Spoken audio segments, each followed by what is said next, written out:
A reading from the Holy Gospel according to Luke.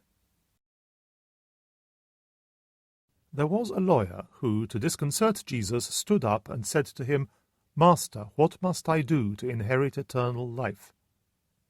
He said to him, "What is written in the law? What do you read there?"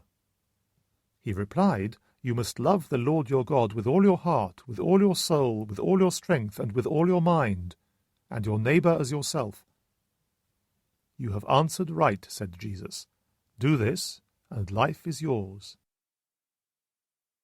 But the man was anxious to justify him and said to Jesus, "And who is my neighbor?" Jesus replied, "A man was once on his way down from Jerusalem to Jericho and fell into the hands of brigands. They took all he had, beat him, and then made off, leaving him half dead. Now a priest happened to be traveling down the same road, but when he saw the man, he passed by on the other side.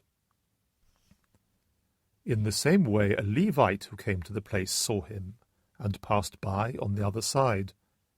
But a Samaritan traveller who came upon him was moved with compassion when he saw him. He went up and bandaged his wounds, pouring oil and wine on them. He then lifted him onto his own mount, carried him to the inn, and looked after him. Next day he took out 2 denarii and handed them to the innkeeper.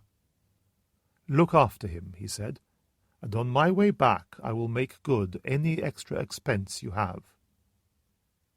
Which of these 3, do you think, proved himself a neighbor to the man who fell into the brigands' hands? "The one who took pity on him," he replied. Jesus said to him, "Go and do the same yourself." The Gospel of the Lord.